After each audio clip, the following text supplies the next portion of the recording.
Yes.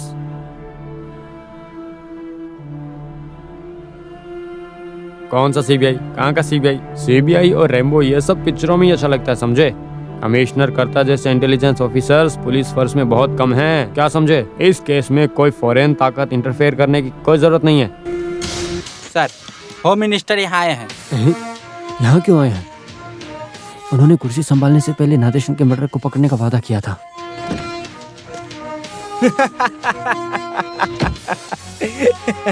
अरे ओए, सब बढ़िया चल रहा है ना? सर आप बिना नोटिस के यहाँ आ गए आप। मैं वैसे एक मिनिस्टर हूँ, सुनामी जैसे आएंगे और जाएंगे। पुलिस डिपार्टमेंट में हमेशा स्मार्टिफिकेशन होना चाहिए, इसलिए स्ट्रेटेजी है।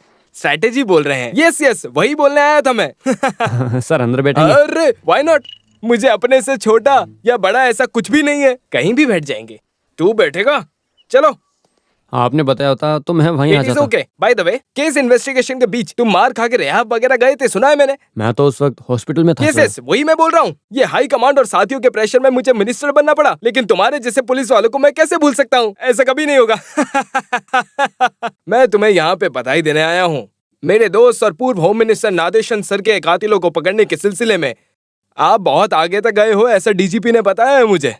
पता चलते ही हॉस्पिटल के निकल पड़े थे, तो मैंने बताया कि डिस्चार्ज होकर अभी घर पे ही आएंगे। वो हैप्पी न्यूज सुन के मुझे बहुत अच्छा लगा सर। ये चीज मिनिस्टर खुद ही बताएंगे बोला मुझे। रकेल के साथ पेट्रोल मिक्स किया हो ऑटो तुमने बोला था, तो मैंने तुम्हारा मजाक उड़ाया, लेकिन मुझे अभी पता चला कि I understand you are very violent. Intelligent बोल रहे हैं। अहो क्या? हाँ भाई। तो वो ऑटो रिक्शा मिल गया? मिल गया है सर, आज सुबह, और ड्राइवर को हिरासत में ले लिया है। उससे सवाल पूछे? किया है सर, और ऑटो में आया जो उसे पहचान भी लिया है। कौन है वो? सर आपको जिस पे शक था। अभी जितना जल्दी हो सके मुजरिम को अरेस्ट करो। मैं मंत्री की कुर्सी पर बैठने से पहले ये केस सुलझाने के लिए ये एक टेस्टिफिकेशन है। मेरी तरफ से एक प्रमोशन कमिश्नर कर्ता को। सर कर्ता सर के साथ इन्वेस्टिगेशन में मैं पूरी तरीके से था। तुमको भी मिलेगा प्रमोशन। Thank you sir. हमेशा एसएसएफ सीआई बन के रहोगे? एक एसी ही तो बन जाओ।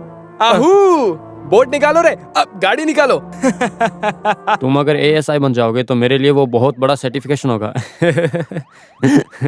सर मुझ पे विश्वास कीजिए सर, मैंने आपको सब कुछ सच बताया। ओके, तो नंदिनी तुम्हारा कहना है कि तुम मिनिस्टर के बंगलों पे नहीं गई, ना ही उनसे मिली और ना ही उनके मर्डर से तुम्हारा कोई वास्ता है? नहीं सर। विघ्नेश्वर। सर भार्गव, उसे लेके आओ। इसको जानती हो?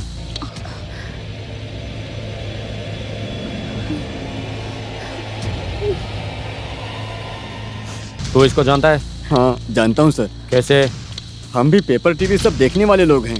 नरेशन सर के खिलाफ केस इन्होंने ही किया था ना। उस दिन तुम्हारे ऑटो में यही वहाँ पे आई थी, है ना? जी हाँ सर, मैंने अपनी आंखों से देखा सर, यही थी। अब तुम जाओ। नंदिनी अब तुम क्या कहना चाहती हो? सीधे सीधे सच बताओ, वरना इस दुर्गा से पिटवाऊंगा। ये 98 किलो की वजन वाली है। अरे ये सब बातें छोड़ो भी, उनसे गलती से एक झूठ निकल गया। इंसान हमेशा सच बोल सकता है क्या, बताओ? नंदिनी मिनिस्टर के खिलाफ दिए हुए केस में तुम्हारी कॉलेज में मिनिस्टर के खिलाफ वो जो बेइज्जत करने वाला भाषण दिया गया था, तुम्हें किसी ने कुछ कहा तो तुम्हारा बेटा मार देगा, ये डर, ऐसे एक मानसिक अवस्था में हर कोई मुजरिम बन सकता है। दैट इज क्वाइट नेचर, है ना नंदिनी? नहीं सर, मैंने किसी को नहीं मारा सर। तुम के साथ क्यों गई थी? जिस दिन हादसा हुआ उस दिन 7:15 को सिटी हॉस्पिटल से तुमने मिनिस्टर के सेल पे कॉल किया था।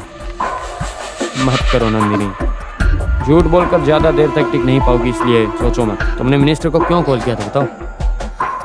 और कोई रास्ता नहीं था। मैं एक रास्ता बताता हूँ, बोल रहा हूँ, थोड़ा इज्जत का सवाल इसलिए करो, लेकिन अभी इस मौके पे मैंने बहुत सोचा पर कोई और रास्ता नजर नहीं आ रहा है। जितनी खबर मुझे मिली है उससे यही पता चला है कि रमेश अभी पुलिस की कस्टडी में है। उन लोगों के कुछ गलत करने से पहले हमें ही कुछ करना पड़ेगा। तुम सब छोड़कर वो नादेशन मिनिस्टर को कॉल करो। और कुछ सोचने का वक्त नहीं है, कुछ भी करके रमेश को बचाना जरूरी है। अभी वो उस आदमी के दम पर ही होगा।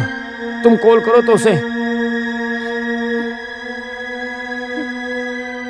मैंने किया कॉल, उसने कहा कि मेरा बेटा उसकी पर्सनल कस्टडी में है। और उसने कहा गेस्ट हाउस आओगे तो उसे बिना मारे छोड़ देंगे। तो इसीलिए तुम वहां पे गई है ना? हम्म। उसके पहले वहां कभी गई हो? नहीं, लेकिन मुझे जगह पता थी। तुम जिस समय वहां पर पहुंची तो आगे का गेट बंद था ना? हम्म। तो ऑटो वाले ने तुम्हें पीछे का दरवाजा दिखाया। जी हाँ। जब वहां पहुंची तो तुम्हें पता चला कि वो तुमको पाने के लिए एक ट्रैप बनाया हुआ था। शराब के नशे में वो मिनिस्टर तुम्हें छूना चाहता था। इसी कशमकश में वो फिसल कर गिर गए। तुमने मौके का फायदा उठाकर अपने बैग में से चाकू निकाला और मिनिस्टर को मार दिया तुमने, है ना? नो, नहीं, मैंने नहीं मारा। तो फिर किसने मारा? मुझे नहीं पता सर। जब मैं वहाँ पहुंची मिनिस्टर खून में तड़प रहा था। इसका मैं कैसे भरोसा करूं? बताओ। भगवान की कसम सर, मैं सच बोल रही हूँ। गेस्ट हाउस नहीं गई पर घर पे रहने वाली नंदनी अब धीरे धीरे तड़प रहे मिनिस्टर तक पहुंच ही गई।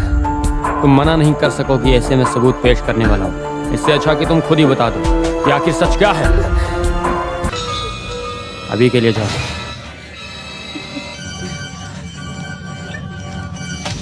ये तो बड़ी झूठी निकली सर। सर आप एक परमिशन दो, मारा तो इसी ने है और मर्डर वेपन कहाँ छुपाया ये सब अभी के अभी उगलवाता हूँ। देखना सर, सब सच बता देगी। इनको अरेस्ट करो सर। सिर्फ एक जन को अरेस्ट करूंगा तो ये इस केस का रास्ता भटक सकता है, समझे? क्या मतलब सर? अरे सर, इनको अरेस्ट करके एक प्रेस कॉन्फ्रेंस में शाइन करेंगे, ऐसा सोचा था। बगल में पड़े मुजरिम के ढिंडोरे से ज्यादा शहर में चल रहे मेले की पड़ी है हमारे कमिश्नर को। वो लड़कियां कैसे बोले तो सेंटिमेंट्स जागता है।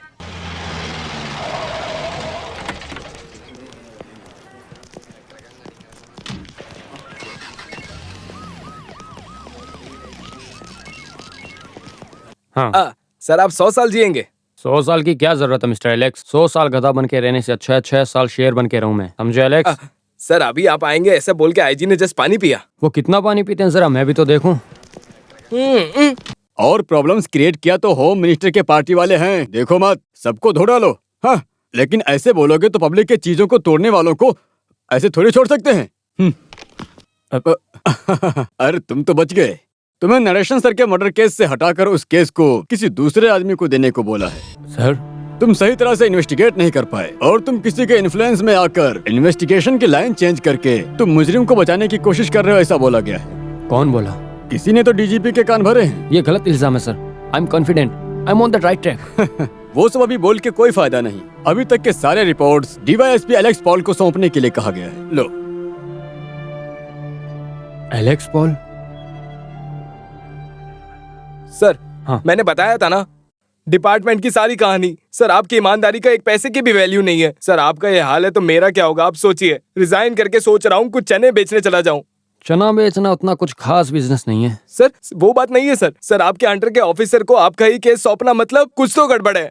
हमारे जॉब के हिसाब से हमें इतने जल्दी डेस्परेट नहीं होना चाहिए। डिपार्टमेंट को दिखाने के लिए मैंने ये केस बिल्कुल नहीं लिया है। जो भी हो मैं इस केस से नहीं हटने वाला। ऑफिशियली नहीं, लेकिन फिर भी इन्वेस्टिगेशन चालू रहेगा। तुम्हारी मदद की जरूरत पड़ेगी।